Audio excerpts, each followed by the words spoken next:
savez qu'aux États-Unis, il y a des professeurs qui ont été reconnus.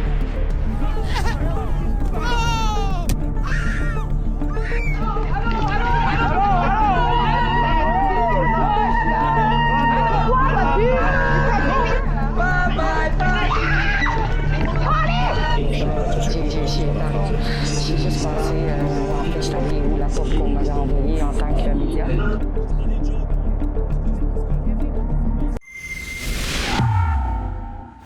Today we are going to talk about the issue of journalists being attacked.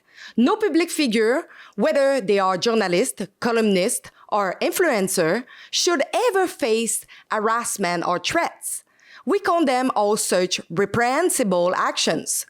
Regardless of whether you agree or disagree with someone's opinions, we live in a free and democratic country where everyone has the right to express themselves. If someone crosses the line from free speech into hate speech, there are proper channels to address it. Law enforcement and professional regulatory bodies like the Ombudsman exist for that reason. Now, let's talk about Rachel Gilmore, a well-known figure in the influencer journalism space. She gained attention for her divisive videos during the pandemic and her strong left-wing bias. Are you going to invite your unvaccinated relatives to sit at the dinner table with you this Thanksgiving? Experts are saying you might not want to risk it. Here's why. Rachel is always the first one to portray herself as a victim and rally for support.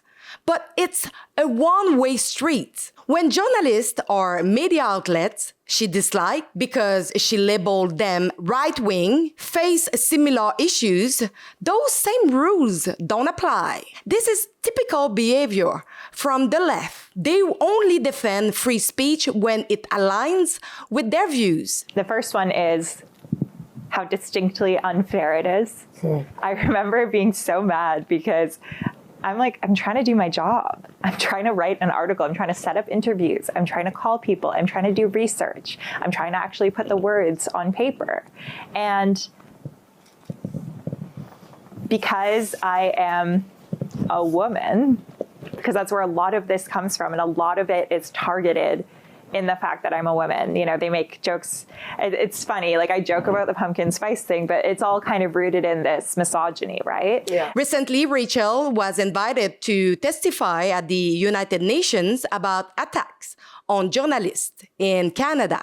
Let's take a listen. To answer the first question there, I think it just feels so fundamentally unfair, right? Because the price that you have to pay to participate in public life shouldn't be to be harassed constantly, to pay with your safety and the safety of your loved ones. So when I first started particularly reporting on extremism and far-right extremism especially, I noticed a real uptick in harassment, particularly around the Freedom Convoy protests that took place in Canada. And but it really got bad I think it was that summer after those protests. And, you know, this was something I dealt with. I was in my 20s and I used to go out with friends and have a personal life on top of my work life, but I didn't feel safe going out anymore. I would have panicky feelings when I'd just be out and about in a big crowd because of these threats that I was constantly getting for the work I was doing. And they ended up being fair concerns because not once but twice I was minding my own business on a day off. And the first time I was just walking home and someone stopped me and they recognized me because I do a lot of short form video content. And they just mentioned that they knew me from my work. And it turns out that as I was speaking to them, their colleague had taken a photograph of me and posted it to a white supremacist forum online saying exactly where I was walking. And so I had to duck into a shopping mall and buy a hoodie, which not cheap either. And And then I had to figure out whether I was going to be followed home and would ultimately have to move, because if these people find out where I live, you have to uproot your whole life. And to this day, I have to think about that. I tell friends when they come over, don't take a picture that shows anything out of the window, nothing like that. And then the second occasion, I had someone drive hours to a night out that I was having with my partner, he's a musician. And, they were covertly filming me watching my partner for his entire set. And then they just showed up outside and started yelling at me and filming me. And they clearly had a lot of misinformation in their diet. And it was really unsettling to know that someone found out where I was going on a private night out and drove hours to be there. But these are the kinds of very real things. And I'm lucky that they weren't more serious. We can all agree no one should face harassment or threats. But today, I want to fact check some of Rachel's claims and set the record straight. One of the key events she referenced in her testimony involved someone allegedly driving for hours to harass her and her partner. The person she's talking about, Caryma Sa'd, a lawyer and independent journalist. Rachel and Caryma have had past conflicts, mainly because Caryma and other journalists have criticized Rachel's integrity and journalistic practices. But let's focus on the facts. In a statement that Caryma provided to us, Caryma states that Rachel's speech lacked substance and was framed dishonestly. She mentioned that as a lawyer and journalist, she finds it misleading to suggest she posed a physical threat when no voices were even raised. See for yourself. A couple of questions, since you keep talking about me on Blue Sky. Hi, my name's Caryma. Why are you here? I'm here asking. Have you seen the show? Yeah, we did see the show. Very good. Thank you. Please not. I just want to know why you're inciting harassment against other journalists on your Blue Sky. Well, Dean Blundell, for example. Seriously, you're talking to me about one joke post I made? That's a bit Is it a joke post, though? Because there are hundreds of replies, which are all kind of hateful.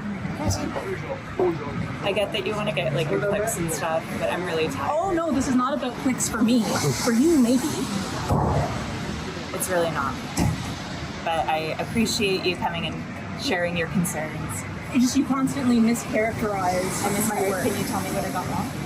You say that I have a problem with you doing journalism on my stream.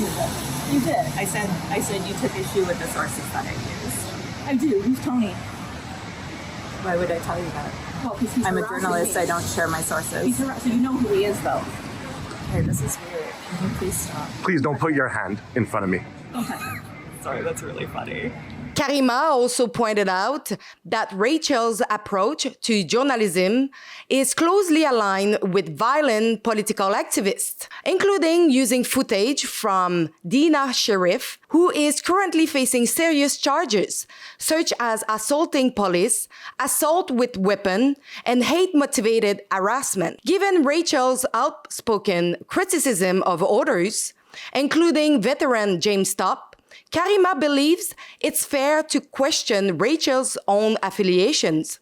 Notably, James Topp settled a defamation lawsuit against Rachel's former employer, Global News, after she wrongly branded him as white supremacist. Good morning, everyone. It's August the 20th. This is a special edition of Canada Marches in which I have to address a claim made by Global News in their latest article called Good PR Why Anti-Hate Experts Are Urging Politicians to Step Up Vetting Practices by Miss Rachel Gilmore. Now, the problem with this article is the actual hyperlink to the article says James Topp, white supremacists, far right. So I take issue with this. This is straight up defamation, and I intend to pursue some kind of criminal and legal action. During their interaction, Caryma was calm and simply asked Rachel questions as seen in the video. Caryma asserts that politely questioning a public figure in a public space or attending a publicly advertised event is not harassment. Furthermore, Caryma mentioned that Rachel falsely claimed that she drove hours to confront her.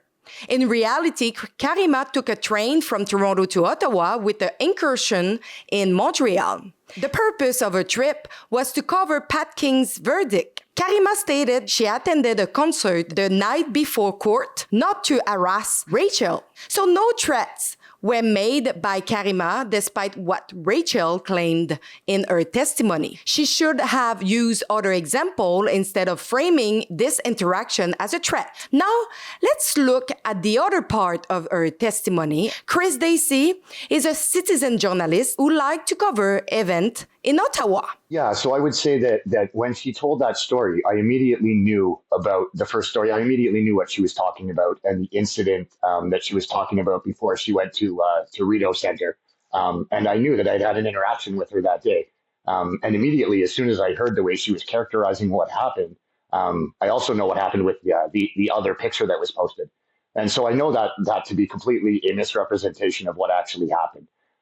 There was no threats, there was no violence. And she implied, she had to go run and hide from people. Basically, immediately I knew, I was almost shocked. I see this video of Rachel sitting in the UN, and to take that chance that she has to speak about some really serious issues, and she was making it seem like she was a victim of violence when she wasn't. And that really struck me the wrong way, because I have been a victim of real ideologically motivated violent extremism on more than one occasion. So it really struck me when I heard that.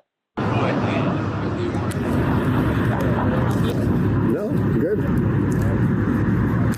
Is it Rachel Gilmore? I thought it was. So she implied that there was a group of white supremacists that were somehow threatening her and sharing all kinds of information. I didn't know about any of that first set of things until afterwards.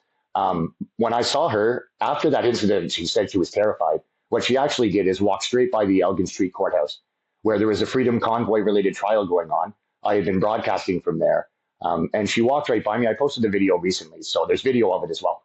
She walked right by me. She knew exactly who I was, looked me right in the face, and she paraded right down, looking to get noticed. And I believe looking to perhaps stir up some sort of other story that then she could then imply was violence. So first off, I wouldn't call it a white supremacist channel. What that channel was, I'm sure you've heard of the group Diagolon. So this was a podcast forum of Jeremy Mackenzie's, and this is quite a long time ago, but this was posted a picture of her into that forum. It wasn't posting it, stalking her or going after her. She had an interaction with some construction workers or something along those lines, and a photo got posted of her. She's a very public figure. She's very vocal. She's attacked these groups and people like me, or all kinds of people that don't align with her politically. And I think she was trying to use that interaction to spin it as something it's not. So that was the first interaction, and then she had the interaction with me. In Ottawa, it happens regularly where violent left extremists attack someone. And I've seen this so many times, and it really, it completely diminishes that actual violence. It's like it doesn't happen, right? If someone's crying wolf and making up stories and pretending, it diminishes the real violence and the real victims of this violence that's actually occurring. I reached out to Rachel Gilmore for the opportunity to provide context or correct any inaccuracies. Her response indicated that she stands by her statement, clarifying that Chris Dacey was not the person referenced in her testimony, but rather someone else who later took a picture and shared it in a Diagolon group chat, along with details about where she was walking. However, the information in question was not a private property address, and as a public figure, discussions about her whereabouts do not inherently constitute a threat. If she truly felt endangered, why not reported it to law enforcement instead of raising it in a UN testimony? I asked Chris Dacey for his perspective, as he knew where the image was posted and whether any credible threats were linked to it. I saw the picture that went into the group. There was no one going after her. I mean, I was able to see the group that she was in, or that was posted in, and there was no threats of violence. Same thing when she came by me, and nobody that I know would ever do a thing like that. Nobody was trying to do a thing like that. And it's the extreme hypocrisy that really gets to me. So when somebody goes to, say, the UN and makes a statement that implies that violence has occurred when it wasn't, it makes light of the very real political violence that myself and people like you face on the streets when we're trying to do journalism all the time. So, I mean, I was off of X for about, since May, and that was because of a violent attack where I was targeted specifically. They stole my phone, went for my phone, beat me pretty, like smacked me over the head. I was injured, I was hurt quite badly, and they stole my phone specifically to try to get what was on it and to prevent me from filming some of these more extreme left-wing protests. Hey, ho, ho, this fascist fuck has got to go. Hey, ho, ho, this fascist fuck has got to go. They took my phone. In the middle of an interaction, they were surrounding you with a flag wall. One of them rushed for your phone, extended out, got it. Then everybody was on top of everybody. Someone was on top of him on the ground. I had to pull the person off. Regarding Caryma Sa'd, Rachel note that the Canadian Association of Journalists condemned the incident. But yet, she also criticized and condemned them after they defended Western Standard journalists who got blocked access to a press conference. She found appalling to describe them as journalists, saying that they apparently harassed her repeatedly in the past on social media. It seems like a lot of people are harassing Rachel these days. But this is a great example of defending press freedom by discrediting and trying to silence media she disliked. Rachel also stood by her statements about Caryma, claiming she was with followers at the event that night, something that Caryma denied, saying she was only with her videographer. This is the same individual Rachel described as gross and creepy, saying he made her feel unsafe. The most ironic part, Rachel responded that she would have defended me if I had been in her situation. But where were you, Rachel, when I was shot in the leg by the RCMP in Ottawa? When I was repeatedly assaulted by Antifa? When I was banned from government event? Oh, that's right. Your concern only seems to apply to media figures who align with your views. There is many ways to support our journalism and make sure we are keeping the light on at Rebel News. You can subscribe to our exclusive content at Rebel News, or you can also chip in what you can at our website at rebelnews.com. Thank you in advance for chipping in, to support our work, to share it, and to like it. Thank you.